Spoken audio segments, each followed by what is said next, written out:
أرستا زينا نمغلاص زقبد هيوت كنبرو زتجددوا وجناتنا قدمي كرمتي ناب مربتهم من مملاس مثل منجست فيدرال بمرددا سراحه كجمر لو تباهلو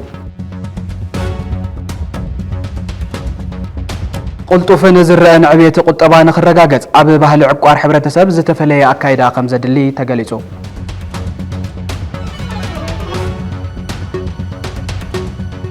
بعد مزي سيفيل محبرسب إثيوبيا نتي أبز حلف سمون محبر لمعت تجراي أكايد يوز بلتو مبل عصر تخلت حفشة وجبائي نتي جيو كبل لومي أبزوت ومجلتي الله وغيره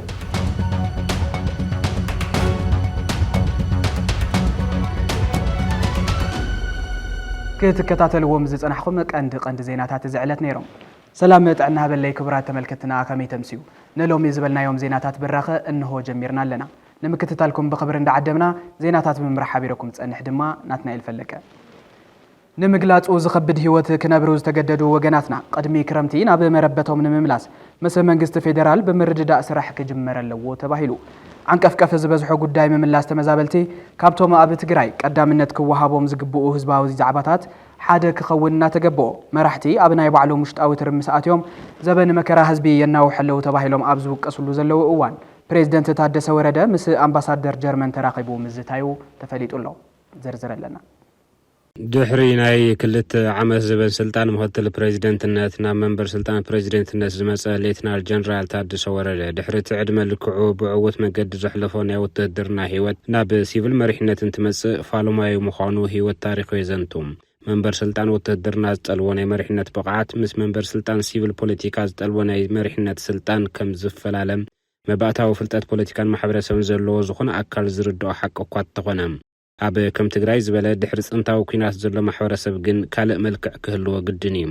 እዚ መድረኽ ፖለቲካ እዚ ዝተፈለየ ተዓጻጻፍነት ዝተፈለየ ብስለት ዝተፈለየ ቅልጣፈ ዝተፈለየ ሓቋፍነት ዝተፈለየ ንባብ ፖለቲካ ዝሓትት ምዃኑ ርዱእ እዩ ምክትል ፕሬዝዳንት ኮይኑ ዘይገበሮ ሕዚ እንታይ ክገብር ይኽእል ዝብል ጽልመት ኢሉ ዝብገስ ግምጋም ብሓደ ገጽ حدوش ናይ መሪሕነት ቁመና ሃኒጹ ትግራይ ከሳግር እዩ ዝብል ካብ ትስፉ መበገስ ዝለዓል ገምጋም ብሓደ ገጽ ንጀነራል ታደሰ ወረደ ዓጅቦም ወርሒ ሓሊፎም ወለው ዋላ እኳ ናይ 100 መዓልቲ ትልመውጽኡ ናብ ስራሕ ኣትዩ ተተባሃለ ህዝብ ብቁሉዕ ዘይተነገርዎ መራሕቲ ኣባላት ካቢኔኡ ካብ ምዃኖም ብተወሳኺ እቲ ኣብ ትግራይ ጸንሐ ገባታይ ፖለቲካዊ ባይታ ዘስርሖ ምዃኑ እውን ኣብ ጥርጥር ኣትዩ ዝኸይድ ዘሎ ኣብ ቅድመ ዓለምን ምስክርነት ኣብ ቅድሚ ዝጽውዑ ሰበ ስልጣን ዝተፈላለዩ ሃገራትን ፈሪሙ ናብ ትግራይ ዝመጸ ጀነራል ታደሰ ፀሓይ ዕለት በሪቓ ምስ ዓረበት ቁጽሪ እታ ዝፈረምካያ በየብጽሒኻያ ባህሊኡ ብዙሕ እዩ በዚ መሰረት እውን እዩ ዘበን ስልጣን ወዲ ወረደ ካብ ዘበን ስልጣን ጌታቸው ረዳ ዝበኣሰ መበሳጨዊ ከይኸውን ዝስጋእ ዘሎ በቲ በለ በዚ ሕዚ ትግራይ ህድእ ብዝበለ ድምፂ ንውሽጢ ትፈርስን መናእሰያታ ይብተኑን ኣብ ዘለው ልኡዋን ብግዳሙን ብዙሕ ፖለቲካውን ጸጥታውን ለውጥታት ይምዕብለሎም መቐለ ዝኣተው አምባሳደር ጀርመን ኢትዮጵያ ልክዕ ከምቲ ናይ ጌታቸው ረዳ ዘበን እንታይ ኣውጊዖም እንታይ ወሲኖም ብዝርዝር እኳ ተዘይተፈለጠም ብልሙድ ቋንቋ ምስ ፕሬዝዳንት ታደሰ ተዘራሪቦም ዝብል ቅርፍቲ ዝኾነ ሓበሬታ ድዩ ዜና ወፂኡ ተዓዚብና ኣለና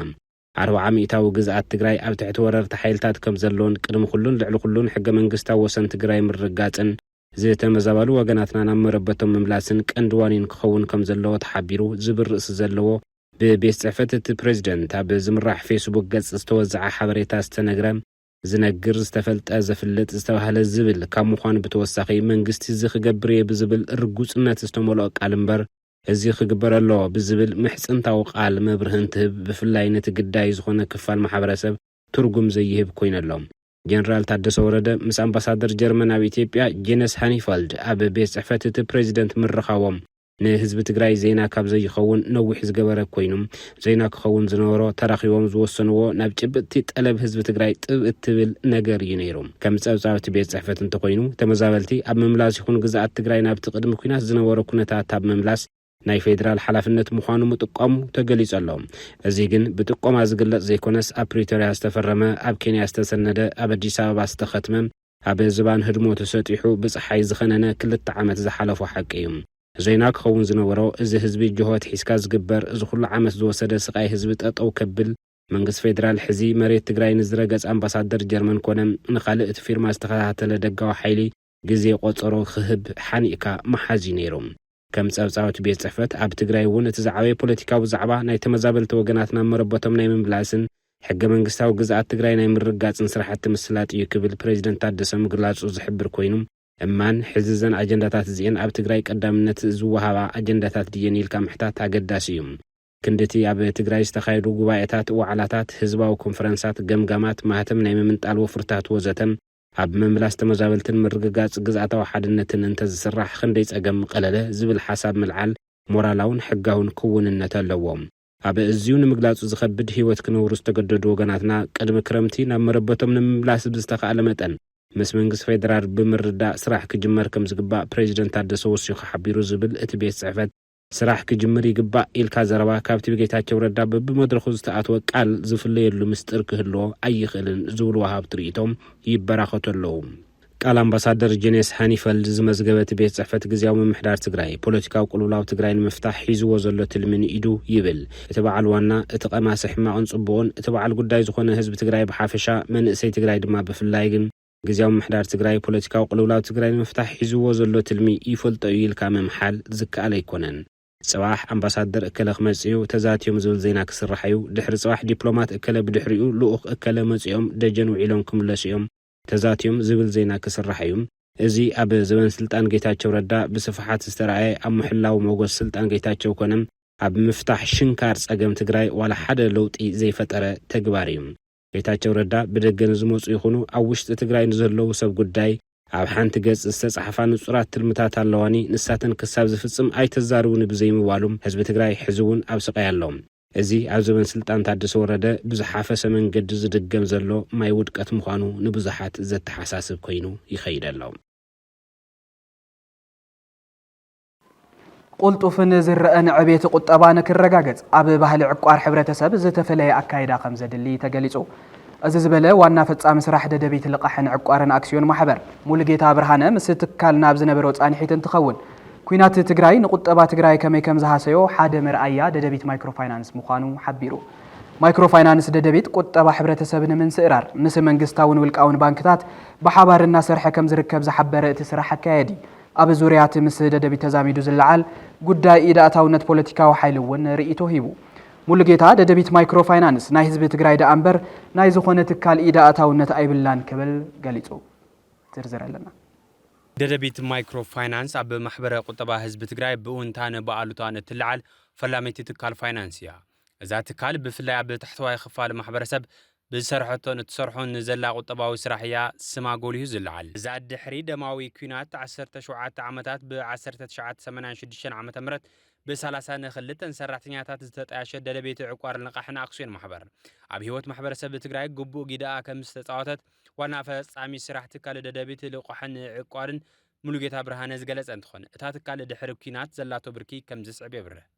ዘቐመጠ ገንዘብ ሲኢኑ ስለዝነበረ ካብ ዘሎ ነገራት እንዳኣራረኻ ነገራት ክሓልፍ ጸገማት ክሓልፍ ጻዕር እንዳገበረት ከይቋረጸት እያ ጸኒሓ ሰላም ስኮነ ኸዓን ዝበለጸ ምንቅስቃስ ክኢላ ናይ መጀመርያት እግድ ስለዝነበረ እግዳት ተላዒሉ ናብ ስራሕ ክጅምር ምግባር እዩ ነይሩ ንሱ ተኻይዱ ብምቕጻል ኩለን ከፈታ ዝኽእላ ጨናፍር ተኸፊተን ስራሕ ምስራሕ ልቃሕ መሃብም ጀሚራ ኣብ ኢድ ጸንሐ ባንክ ጸንሐ ነይሩ ቅርሺ ካብቲ ዝም ተኣከበ ብምክያድ እስካብ ሕዚ ናብ ልዕሊ 6 ቢልዮን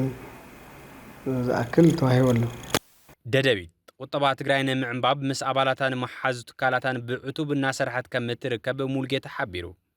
ብበዝሒ ብዙሕ ማሕበራት ተጣይሸን ኣለዋ ብሽሓት ቁፀር እየን ዘለዋ እና ሳተን ኩለፍቲ ኢኮኖሚ ዝገብርኦ ተራ ዓብዪ እዩ ንሕናም ሓገዝቲ ኢና ረኺብና በርዲ ነባና ዝነበን ኣባና ጥራሕ ዝነበረ ፀቕጢ ሕዚ ብዙሓት ማሕበራት ነቲ ኢኮኖሚ ይንቀሳቀሱ ኣለዋ ታብን ተደቂሑ ይንቀሳቀሱ ኣለዋ ንሓቢርካ ነቲ ናይ ትግራይ ኢኮኖሚስ ብዝተኻእለ መጠንስ ኩሉ ሰበብቲ ኢኮኖሚ ወላ ቅርሺ ትኹን ወላ ዘላት ትኹን ዘእቱ ሓገዙ ዓብዪ ትድኽነት ክቕንስ ሰብ ናብ ስራሕ ክኣቱ ዝኽእል ሓበራዊ ዕላማ ዘለና ኢና ሓቢርካ ናይ ግድን ስራሕ ዝግብኦ ኢና ጽቡቕ ኣስተዋፅኦ እንዳገበረ እየ ኣብ ትግራይ ዘሎ ዘይምዕሩይ ፖለቲካ ንዝወለዶ ዓንቀፍ ቅፋትነት ትካል ይጸልዎ ከም ዘሎ እቲ ስራሕ ፈጻሚ ገሊጹ ፖለቲካ ኩሉ ሻብ ሓደ ፍቲ ኢንቫይሮንመንት ዘሎ ውሳኔ ታራ እዩ ስለዚ ብዝኾነ መልክዑ ታራ የብሉን ዝበሃል ነገር ኣይኮነን ኩሉ ወይ ናይ ግድን መጠኑ እዚ እዩ ዋላ ተዘይከኣልኩ ግን ኣብ ትግራይ ውሽጢ ንዕዞ ድማኒ ወላ ኩነታት ከበድቲ ትኾኑ ሰብ ግን ገንዘብ ይዓቁር እዩ ይልቃሕ እዩ ዝልቃሕ ተረኺቡ ማለት እዩ ስለዚ ኢኮኖሚ ይፅባሕሎም ይብል ናይ ህይወት ጉዳይ ስለ ዝኾነ ወላ ዝኾነ ሲቹዌሽን ኮይኑ ይሰርሕ ኣሎ ክንዲ ዝደልዮ ከምቲ ዝደልዮ ይኸድን ዘሎ ፍሉጥ እዩ ተፀጊሙ ኣሎ ዕማማትን እቲ ትካል ንምዕዋትን ምስ ዝተፈላለዩ ባንክታት ጠንካራ ርክብ እናፈጠረ ከም ዝርከብ ሙሉጌታ ወሲኹ ገሊጹ መንግስቲ ባንኪ ከም ንግዲ ባንክ ሕዚ ሓደ ንሕና ማይክሮ ፋይናንስ ስለ ዝኾንና ምስ ባንክታት ክንሰርሕ ግድን እዩ ምክንያቱም ገንዘብ ነዘዋውር ብአን ጌርና ኢና እተን ባንኪ ኣብኡ ነቐምጥ ኢና ብፍላይ መጠባበቂ ገንዘብ ኢና ነቐምጥ ኣብ ባንክታት ነቐምጥ ሕዚ ባንክታት ኣብ ብሄራዊ ባንክ እየን ዘቐምጣ መጠባበቂ ገንዘብ ማለት ኩሉ ካብ ህዝቢ ዝዓቆርካዮስ ኣይተልቅሖን መዓልታዊ ስራሕ ክኾን ይኽእል እዩ ዓሚል ክመፀካ ከሎ ወዲያው ክትምልስ ስለ ዘለካ ገንዘብ ተቐምጥ ኢኻ ትግደድ ኢኻ 20% ዝኣክል ብቅርሹ ተቐምጦ ትግደድ ኢኻና እዞም ከምዚ ዝበሉ ነገራት ንሕና ኣብ ባንክታት ክነቐምጥ ይፈቅደልና ስለ ዝኾነ ብሄራዊ ባንክ ኣብ ዳርጋ ኣብ ብዙሓት ባንኪ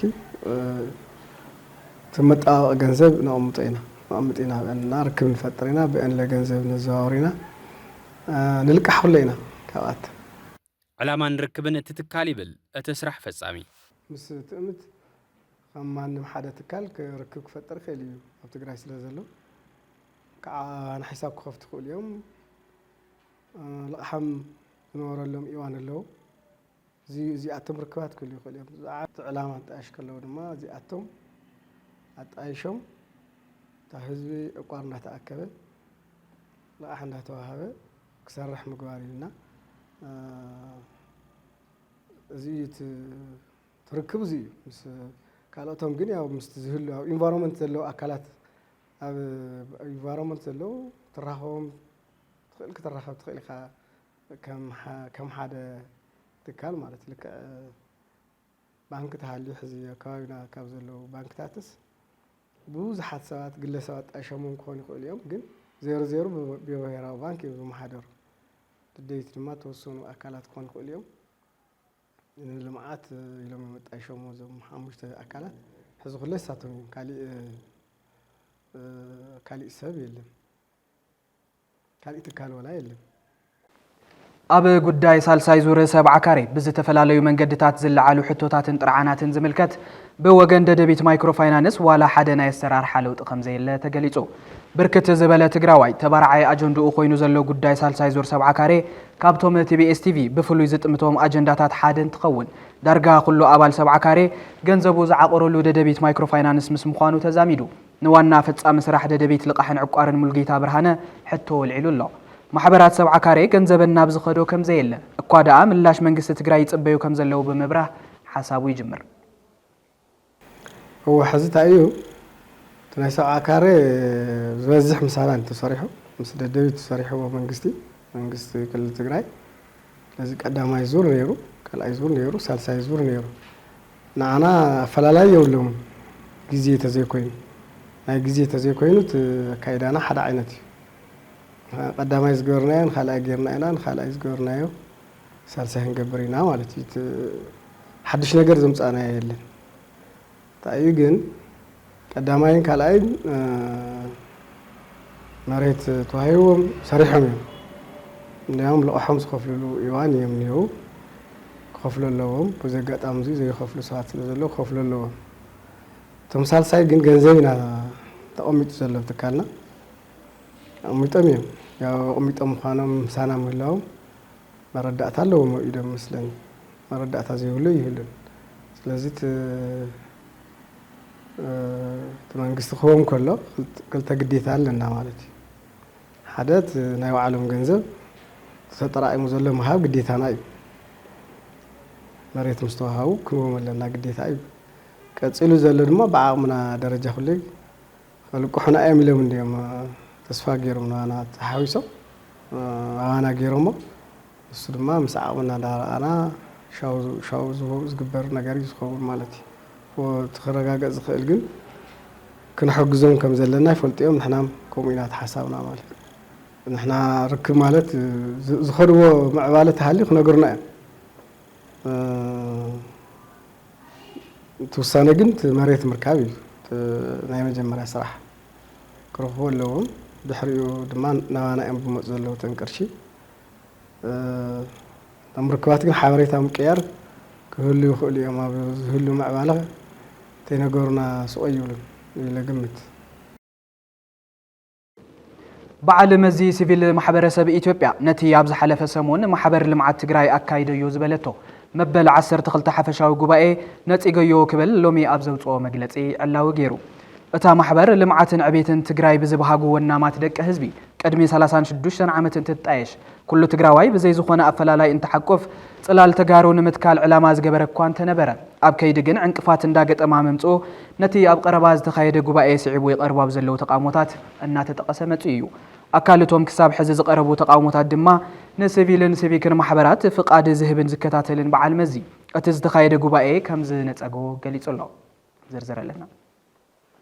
11 ጉባኤታት ብምክያድ ዝሓለፈቶም 36 ዓመታት እታ ማሕበር ኣብ ነፍሲ ወከፍ ትግራዋይ ዓብዪ ክብርን ቦታን ክትትሕዝ ገይረምዋ እዮም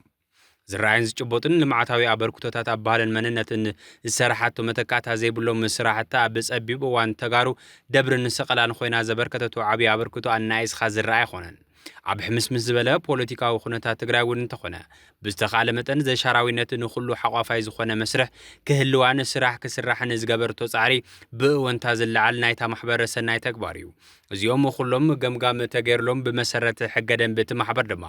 ናይ መሪሕነት ለውጢ ክትገብር ኣብ ዘገድድ መድረኽ ምስ በፅሐት ጉባኤ ተሳሊጡ ሓድሽ መሪሕነት መውፅኢ ዕማማት ክፍጸም ትፅቢት ይግበር ነይሩ እንተኾነ ኣብ ናይ መወዳእታ ኣጀንዳ እቲ ጉባኤ ብዝተፈጠረ ዘይምርዳእ እቲ ጉባኤ ረጊፅኻ ክሳብ ምውፃእ ዝበፅሕ ኩነታት ኣጋጢሙ ኣብ ታሪክ እቲ ማሕበር ዘይፅቡቕ ዝበሃል ታሪክ ተጻሒፉ ካብ ዝለዓሉ ዘለዉ ወሰንቲ ኣጀንዳታት እቲ ሓደ ማሕበር ልምዓት ትግራይ ጓል መላእ ህዝቢ ትግራይ እናሃለወት ብኢደ ሓደ ውድብ ክትጭወት ዝግበር ኣካይዳ ኣብቲ ጉባኤ ተራእዩ ዝብል እዩ መስርሕቲ መረፃ ግቡእ ቅደም ተኸተላይ ሓዘን ክብል እውን ካብ እቶም ከም ምክንያት ዝለዓሉ ኣጀንዳታት እቲ ሓደ እዩ በቲ በለ በዚ እቲ ጉባኤ ደው ክብል ሎባ ኣቕሪቦም ሰማዒ ከረኸቡ ምስተረፉ ኣኼባ ረጊፆም ካብ ዝወፁ ከም ፖለቲካ ውድባት ትግራይ ሲቪክ ማሕበራት ኣልሙናይ ቃላሚኖን ኤምኣይትን ዝመሳሰሉ ኣካላት ሓደ ካብ በዓል መዚ ሲቪል ማሕበረሰብ ኢትዮጵያ ዝመፁ ተወከልቲ ይርከብዎም ካብ እተዓዳ ድማ ጉባኤተኛ ጀሚሩ ኣብቲ ጉባኤ ተራእዩ ዝበልዑ ግርግር ጉባኤ ከካይድ ዘይኽእል ምንባሩ ዝገለጸት በዓል መዚ ማሕበር ልምዓት ትግራይ ልምዓታዊን ሰብኣዊን ስራሕቱ ዘየጠናኸረ ህዝቢ ትግራይ ባዕሉ ንባዕሉ ከከፋፈል ዝገብር ሕብረተሰብ ተረባሓይ ዘይገበረ መረፃ ብምክያዱ ረጊፅና ወፂና ኢሉ ኣተሓይዝና ድማ ማሕበር ልምዓት ትግራይ ዳግማይ ዝተዓረየን ሕጊ ዝተኸተለን መረፃ ንክካየድ ከም ዝወሰነ እቲ ሲቪል ማሕበረሰብ ገሊጹ ኣሎ ኣብ ምግባረ ሰናይ ዝነጥፉ ትካላት ኣብ ረብሓ ብዘደህበ ስራሕቲ ክዋፈሩን ኣዕርዩ ግልፂ ዝኾነ ከይዲ መረፃን ክህልዎምን ይግባእ ዝበለት መግለፂ እቲ ኣብ ጉባኤ ማሕበር ልምዓት ትግራይ ዝተኻየደ መረፃ ተራእዩ ዘይፈልጥን ነታ ማሕበር እውን ናብ ሓደጋ ዘሳጥሐን ከም ዝኾነ ሓቢሩ እቲ ጉባኤ ካብ ዝኾነ ዓይነት ፖለቲካዊ ውግና ወፃኢ ዝኾኑ ኣካላት ክሳተፍሉ ይግባእ ዝበለት በዓል መዚ ጉባኤ ክድገም ፀዊዕ ኣሎ ኣብ ቀጻሊ ዕውት መረፃ ንክካየድ ኣብ ዝጠልብ መግለፂ እቲ በዓል መዚ ሕዝቢ ዝተኻየደ መረፃ መሰረት ዝግበር ናይ ስራሕ ምንቅስቓስን ናይ ፋይናንስ ዝውውርን ብሕጊ ከም ዘሕትት እቲ በዓል መዚ ኣተሓሳሲቡ ኣሎ መበል 12 ጉባኤ ማሕበር ልምዓት ትግራይ ብፍላይ ድማ ከይዲ መረፃ ቦርዱ ብዝተፈላለዩ ፖለቲካ ፓርቲታትን ሲቪክን ሲቪል ማሕበራት ትግራይን እናተነፀገ ምምፁ ዝዝከር ኮይኑ እታ ማሕበር ኣብ ስጋኣት ኣውዲቕዋ ዝርከብ ፀገም ኣካል እቲ ኣብ ትግራይ ተፈጢሩ ዘሎ ትካላት ጠመተ ፖለቲከኛታት ዘዕረፈን ናይ ምዃን ፀገም ምዃኑ ይግለጽ ኣሎ ቅድሚ ኢሉ ጉባኤ ሕወሓት ኣኼባ ላዕለዎት ኣዘዝ ሰራዊት ጉባኤ ትካል እግሪ ምትኻል ትግራይ ትእምትን ካልኦት ዋዕላታትን ከም ጀዲድ ኣብ ክልተ እናተመቐለ ምርኣያ ውድቀት መሪሕነት እናኾኑ ምምፆም ዝዝከር እዩ ንዓመታት ዝቐጸለ ቅልውላው ኤርትራ ሕዚ እውን ብስግኣት ኩናት ክትሽመም ኣብ ዝገብር ዓንኬላ እትይዋ ከም ዘሎ ተገሊጹ ባህርን ትሕዝቶን ድሕሪ ቃልሲ ህዝቢ ኤርትራ ኣብታ ሃገር ዝቐጸለ ስርዓት ነቲ ሕዝቢ ስግኣት ጸጥታ ዝተጎልበበ ፖለቲካዊ ኩነት ምኽንያት ይኸውን ከም ዘሎ ቢቢሲ ኣብ ዘሰናድኦ ሓደ ሓተታዊ ጸብጻብ ኣመላኺቱ ኣሎ ተወሳኺ ኣለና بدم جگانو دقان بدقاف ويان حزب تግራይን ካብ ግናያት መራሕቲ ኢትዮጵያ ነጻ ካብ ዝኾነትሉ ዕለት ጀሚሩ ክሳብ ሰዓት ኣብ ሃልክን ጎነፅን ኣብ ተጻውኦን መኸተን ኣብ ሳዋን ዋርሳይን ኣብ ድፋዕን ግንባርን ትርከብ ሕገ መንግስቲ ይብላ ባይቶ ፕረስ ይብላ ሲቪክ ማሕበር ሓዊ ይብላ ጎረቤት መናእሰያ ዝሃድምዋ ደንበ ሰብ ጸጋ ዕድመ ኮይና ነዊሕ ተጓዒዛ ይብሉ ፖለቲካ ዘጽንዑ ወገናት ጽምዶ ሕዚ ዝመጸ ኣብ ዝባን ዘጽነትካዮ ህዝቢ ደው ኢልካ ጆኻ ናይ ምባል ጭርሖ እንትኸውን አልጫሎ መረቀሎ ዝበለ ድማ ኣብ እግራ ሓራዲ እንትጉምባሕ ክርአ ምኽንያት ኮይነሎም ሕቶ ሕውነት ልዕሊ ሕቶ ሕግን ሞራልን ክኸውን ዘይፈቀደ በዓል ሕልና ነዚ ምንቅስቃስ ጽምዶ ብፍሉይ ትኩረት ዝዕዘቦ ዘሎ ኮይኑ ነገረት ሕሶት ኩነታት ካብ ሱር መሰረቱ ንምርዳእ ግን መዛግብቲ ቢቢሲ ሓሰስ ኢልና ነርና ከም ዘለዎ ንቅርበልኩም ሓተታ ቢቢሲ ትግርኛ ኤርትራ ብኸመይ ካብዚ ዘይወተኽ ዓንኬል ኩናትን መዋዕል ክሳራን ክትገላገል ትኽእል ዝብል ርእስ ኣለዎ እቲ ብሕቶ መልክዕ ዝቀረበ ርእሲ ምላሹን ግዳሹን ኤርትራውያን ዝምልከት ዋላ እኳ ተኾነ ኣብዚ ሓተታ ዘለዎ ሓቀታት ግን ምስ እዋናዊ ጉዳያት ትግራይ ቀጥታው ምትእስሳር ስለዘለዎም አዋዲናዮም ኣለና ድሕሪ 30 ዓመታት ብረታው ቃልሲ ናጽነት ዝተጎናጸፈት ኤርትራ ነተወሳኺ 30 ዓመታት ኣብ ውግእን ኩነተ ኩናት ክትጽመድ ተራእያ ቁጠባ ተሃስዩን ብጉድለ ሰብኣዊ መሰላት ዜጋታት በማይ ተሽሓት ናብ ስደት ውሒዞም እቲ ናይ ሽሓት ህይወት ተጋድልትን ህዝብን ዝሓተተ ሓርነት ኤርትራ ናይ ወለዶታት ሰላም ረሃዋን ቅሳነትን ብልጽግናን ክውሕስዩ ትጽቢት ዝግበረሉ ነይሩ እንተኾነ ኤርትራ ሒደት ዓመታት ድሕሪ ናጽነት መስኩለን ጉራብታት ናብ ውግእ ኣትያ ኣብ ኩነተ ኩናት ክትነብር ድሕሪ ምጽናሕ ኣብ 2018 ከም ኣቋጽር ኣውሮፓ ዳግም በር ሰላም ተኸፊቱ ኣብ ዝተባሃለሉ እዋን ዳግማይ ኣብ ኩናት ሕድሕድ ኢትዮጵያ ማለት እውን ትግራይ ምስ ፌደራል መንግስቲ ተሸሚማ ህይወት ብዙሓት መናእሰያት ከፊላ ሕዚ እውን ኣብ መንጎ ኤርትራን ኢትዮጵያን ዝነበረ ዝምድና ላሕሊሑ ካልእ ግጭት ከይፍጠር ስጋት ተፈጢረሎም ኣብ ዝሓለፈ 2 ዓመታት ኣብ እዋን ኩናት ሕድሕድ ኢትዮጵያ ዝነበሩ ናይ ሰላልፋ ሓይልታት ዝምድናታት ተቃይሮም ገሊኦም ኣብ ርጽሚ ገሊኦም ኣብ ምትፍናን ገሊኦም ድማ ሓድሽ ምሕዝነት ኣብ ምፍጣር ይርከቡ ኩናት ትግራይ ብመሰረት ስምምዕ ፕሪቶሪያ ሃዲኡ ሻምበቆታት ብረት ከይዝሓለ ግን ኣብ ክልል ኣምሓራ ሓድሽ ግጭት ተወልዑ ይቐጽለሎም እቲ ዝያዳ ሻዕሎ ተፈጢሩ ዘሎ ግን እቲ ኣብ መንጎ ክልተን ሃገራት ተፈጢሩ ዘሎ ወጥሪ እዩ ዋላ እኳ መራሕቲ ክልተን ሃገራት ኩናት ከም ዘየድሊ ዝገለጹ እንትኾኑ ኣዲስ ኣበባን ኣስመራን ብመንገዲ መንግስታዊ ማዕኸናት ዜናታትን ዝለዋውጦ ዘለዋ መግለጽታት እቲ ኩነታት ይዓርግ ከም ዘሎ ዝእምት እዩ መብዛሕትኡ እዋን እዚ ስድራ ቤታትን ማሕበረሰባትን ዘጽንስ ዘሎ ኩናት ብስም ሃገራዊ ድሕነት ይዝወጅ እዚ ግና ክሳብ ክንደይ ሓቅነት ኣለዎ እዚ ቀዛፍ ዓንኬል ኩናት ብኸመይ ክውተኽ ይኽእል ቢቢሲ ኣብ ማእኸል ሓተቱ ካብ ዘልዕሎም ዓበይቲ ሕቶታት ሓደ እዩ ውሕስነት ሃገራዊ ድሕነት ምስ ውሽጣዊ ፖለቲካዊ ስርዓት ሃገር ብቐጥታ ዝተተሓሓዘ ምዃኑ ብዙሓት ክኢላታት ጸጥታን ሃገራዊ ድሕነትን ዝሰማምዑሉ እዩ ፕሬዚደንት ኢሳያስ ዝርከቦም ሰበስልጣን ኤርትራ ግን እታ ሃገር ካብ እግሪ ተኸላ ጀሚሮም ግዳጅ ፖለቲካዊ ባህግታቶም ክገብርዋ ዝደልዩ ሓይልታት ወጻእ ከም ዘለዉ ብምግላጽ ኣብ ተጠንቀቕ ክትጸንሕ ከም እትግደድ እዮም ዝምግቱ ሰበስልጣን ኤርትራ ከም ዝብልዎ ከም ዝበለ ስጋት ሃገራዊ ድሕነት ብምህላውያ እታ ሃገር ብኸምዚ እትኸዶ ዘላ ስርዓት ምሕደራ ክትክተል ተገዲዳ ዘላ እንተኾነ ዝምጉት እዚ መኸወል ፖለቲካዊ ስልጣን እቲ ገዛእ ስርዓት ምዃኑ እዮም ብዙሓት ኤርትራውያን ዝገልጹ ላዕለዋይ ዲፕሎማት ኤርትራ ዝነበረ ዘርአ ስላሴ ሽከር ብዛዕባ ስጋታት ሃገራዊ ድሕነት ኤርትራ ክዛረብ እንከሎም ዋላ እኳ ናይ ወጻእ ስጋት ክህሉ ባህርያዊ እንተኾነ እቲ ዝዓበየ ስጋት ብቐንዱ ካብ ውሽጢ ዝምንጩ ምዃኑ እዩ ዘብርህ ሓድነት ህዝቢ መሰረት ውሕስነት ሃገራዊ ድሕነት ምዃኑ ዝኣምን ዘርአ ስላሴ ኣብ ኤርትራ ፖለቲካዊ ተጻዋርነት ዘይብሉ ምልካዊ ስርዓት ምህላው ጠንቂ ስጋት ሃገራዊ ድሕነት እዩ ይብል እታ ሃገር ደቂ ሓቂፋ ኩሉ ብሓንሳእ ክነብረላ ዝኽእል እንተዘይኮይና ሃገራዊ ድሕነት ኣብ ሓደጋ ወዲቖሎ ማለት እዩ ክብል እውን ይውስኽ ንቅዋምን ሕግታትን ሃገር ዝግዛእ ፖለቲካዊ ፍልልያት ከተተኣናግድ ዘይትኽእል ሃገር ሓድነትን ጥምረትን ህዝባ ስለ ዘይተኸብር ምግምማዕ ሕብረተሰብ ፈጢሩ ናብ ውሽጣዊ ሓደጋታት ሃገራዊ ድሕነት የምርሕ ይብል እቲ ምሁር ፖለቲካዊ ስነ ፍልጠት ድሕረቲ ዕድሚኡ 80 ዓመት ዝገማግም ዘሎ ፕሬዚደንት ዝህሉ መጻኢ ዘጨንቖም ኤርትራውያን እውን ውሕዳት ኣይኮኑን እቲ ንሱ ኣቦ መንበሩ ዝኾነ ህግደፍ ከም ውድብ ምድኻሙ እውን ነቲ ሃገር ኣብ ቀረና መንገዲ ሓዲግ ኣትሪፍዋ ምህላው እዮም ብዙሓት ተንተንቲ ፖለቲካ እታ ሃገር ዘመላኽቱ ኣብታ ቅዋም ዘይሰርሐላ ኤርትራ ፖለቲካውያን ሰልፍታት ሲቪካዊ ማሕበራትን ነጻ ፕረስን እጉድ እዩ ፕሬዚደንት ኢሳያስ አፈወርቂ ብዘይ ዝኾነ ሃገራዊ ምርጫ እዩ ካብ 1991 ከም ኣቋጽር ኣውሮፓ ጀሚሩ ነቲ ሃገር ዝመርሐ ዘሎ ኣብ ቃልስን ሓርነት ኣዛዝ ሰራዊት ዝነበረ ክፍለ ዮሃንስ ተወልደ ብርሃን እቲ ዝበሃል ስጋት ነቲ ኩነተ እምሮ ናይቲ ህዝቢ ኣብ ኩናት ንምጽማድ እዩ ኣብ ክንዲ ንምዕባለን ትምህርትን ብልጽግናን ዲሞክራሲ ኣሜሪካ መጻትካ ወያነ ደገመትካ እናበለም ካብ ተሓታትነት ንምህዳም ካብ ግጭት ናብ ግጭት እናሰገረ ህድማ ንቕድሚት ብዝብል መትከል ንርእሱ ኣብ ስልጣን ንምጽናሕ እዩ ይብል ኣሜሪካ ትርከብን ዓበይቲ ምዕራባውያን ሃገራት ኤርትራ ብ1993 ብወግዕ ላዕላውነታ ድሕሪ ምእዋጃ ብኡንብኡ ከም ሓዳስ ሃገር ፍልጦ ሂበና እየን ስለዚ ጸረ መንግስቲ ኢሳያስ እንተዘይኮይኑ ጸረ ኤርትራ ከም ዘይኮኑ ዘረጋግጽ እዩ ይብል ክፍለ ዮሃንስ ወይ ጎርደን ሓንቲ ሃገር ሃገራዊ ድሕነታ ክትረጋግጽ እንተደኣ ኮይና ነቶም ሃገራዊ ኤርትራውያን መሰሎም ክትሕልወሎም ከም ዜጋታት ክትሓቅፎም ኣለዋ ግቡኦም ክፍጽሙ እንተኮይኖም መሰሎም ክሕልወሎም ኣለዎም ኣብ 2009 ሓደ ዲፕሎማሰኛ መንግስት ኣብ ዝሃቦ መብርሂ ምርጫ ክንገብር እንተኮይና ንሕና ህዝብና ቅድመ ምርጫ ክፍጠረሉ ዘሎ ጸጥታዊ ምርግጋእን ውሕስነትን ኣሎ ብምባል ነዚ ስጋት እዚ ኣብ ምውጋድ ክንሰርሕ ኣለና ምርጫ ቀዳማይ መስርዕ ክሕዝ ኣይኽእልን እዩ ክብል ተዛሪቡ ነይሮም ክፍለ ዮሐንስ ግን እዚ ሃገር እዚኣ እንድሕር ናይ ኩሉ ሃገራዊ ዘይኮይና ኩሉ ሃገራዊ ብዝወከሎ ባይቶ ዘይትዝትን ዘይትውስንን እንተኮይና ሃገራዊ ድሕነታ ብሓደጋ ከም ዝኣትዩ ዝገለጸ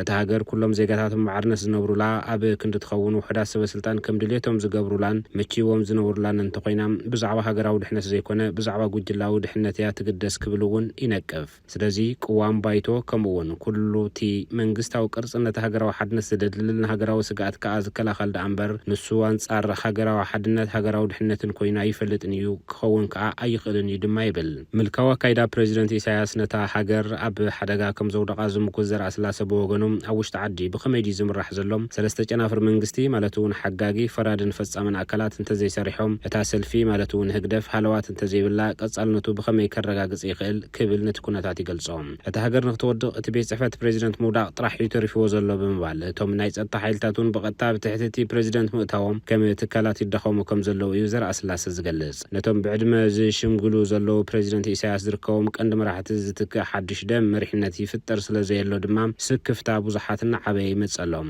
ኣብ ውሽጢ እንደገን ዘሎ ህዝቢ ነዚ ናብ ሓደጋ ገጹ ዝኸይ ዘሎ ኩነታት ብኣጋን ምዕራይ ርእይቱ ክገልጽን መዋጽእ ክፈጥርን ኣለዎ ድማ ይብሉም እቲ መሰረታዊ ፍታሕ እቲ በኺሩ ዘሎ ስርዓተ ሕጊ ክረጋገጽ ቅዋም ክትግበር ርእይቱን መሰላትን ህዝቢ ክኽበር ብምጥላብ ኤርትራውያን ናብ ክንዲ ሕልሞም ናብ ስደት ሓጽምባል ዝኸውን ናብ ዓዶም ተመሊሶም ሃገሮም ብዲሞክራሲያዊ ኣገባብ ከመሓድሩን ከመዓውሉን እዩ ይብል መንግስቲ ጠንቂ ሃገራዊ ስጋኣት ይኸውን ኣሎ ዝብል ዘርአ ስላሰ ምልካዊ ስርዓት መላው ኣብ ልዕሊ ቁጠባን ማሕበራዊ ዝምድናታትን ሃገር ኣሉታዊ ጽልዋ ከም ዘለዎ እዩ ዝገልጽ ኣብ ዝሓለፈ ልዕሊ ርብዒ ክፍለ ዘበን ዝተረኣየ ዘይቋርጽ ኩናትን ኣብ ልዕሊ ቁጠባ ኤርትራ ከቢድ ስምብራት ከም ዝገደፈ እውን ይንገርም እምበኣር ማዕትዑ የገዛ ዝተሓንገጠት ውሽጣዊ ጉዳያት ገና ዘይጽፈፈት ትግራይ ካብታ ከምዚ ዝበለት ሃገር ሓረጎት ከተናዲ ኣብ እግሪ ቀታሊ ክውደቂ ዝብል መጻዋዕታ እዩ ዝቀርበላ ዘሎ ነዚ እውን እዩ ጽምዶ ልዕሊ ሕቶ ሕግን ሞራልን ክበሃል ዝንጸግ ዘሎ ብብዙሓት ልሂቃን ትግራይ ጸብጻብ ቢቢሲ ይቅጽል ንሕና ኣብዚ ክንእክል ኣብ መወዳእታ TBS TV ስሩዕ ፈነወ ካብ ዝጀመረሉ ግዜ ጀሚሩ ክሳብ ሕዚ በብወርሑ ፍሉይ ትኹረትና ፈለየ ቀንዲ ዋኒን ዜናን መደባትን ክኸውን እንዳገበረ መምጽኡ ዝከር እዩ ኣብዚ ወርሒ መያዝያ ድማ ቀንዲ ትኹረት ትካልና ምምላስ ተመዛበልቲ ይኸውን ተመዛበልቲ ሓምሻይ ክራማት ይጽበዩ ምህላው ስዒቡ ስቃዮም ከይናዋሕ ብፍሉይ ትኹረት ምስራሕ የድሊ ኣብዚ ጉዳይ እዚ ግደ ተዋሓልቲ ስምምዕ ፕሪቶርያን ተሓለቕቲ መሰላት ደቂ ሰብን ርብርብ ክገብሩ እንዳጸዋዕና ንሎሚ በዚ ዕብት ሕዝቶ ክንዝክሮ ኢና صاوعيت نقبر وزير الله كلنا منقص الخيوخن لا فيدرال أكل على ما تدلوا سمعنا إلى نبي سمعنا عدنا ملسنا صقم ناصر الله وشجر وطيح ناصر الله عمش تعمت حمشة عمتنا إلى نخيد لنا قولوا حدنا حصان تقولوا حدنا قبل أرجع خيندا بقرن بنفاسن بصحين مالتي أو حدا قاصر لنا ملسنا عدنا لا زي مستفناقل ما بتعش ما برينا خوينا حنا مالتي ملمني خوينا دلنا بقى ملمني خوينا انا مر لا اكل سدد الا عالم سمعنا خلينا نودي وطينا دلنا مالتي انا ما صلينا جدنا وانا نورنا يسينا هنا زدنا بزي قبو قربناي حلواتنا نحنتنا سيبنا بحاجيرو نتأمل لنا يخفقنا له أديتها تحملنا له حراسات تنسات قلعون يحملوا أرجاويان أوار زي ولهم أرجاويان بقم زجبروا جلس زي ولهم نيو تعمل بتأجمنا زلنا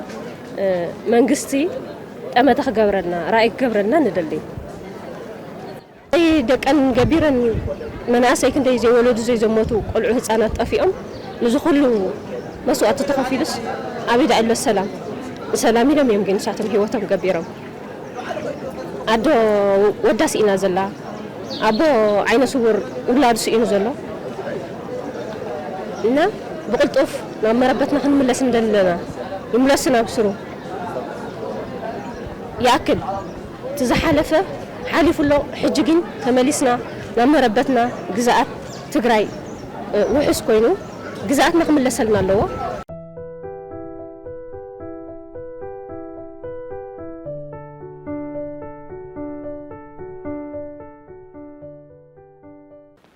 كبرات تملكتنا نلومي زحزنا يوم زيناتات نزوم كتكتاتلوم صنحكم يمثل نيرم حزد ما مس ترفو مدلاوات تي بي اس تلفزيون سنايت انحيت كون لكم من منا سلام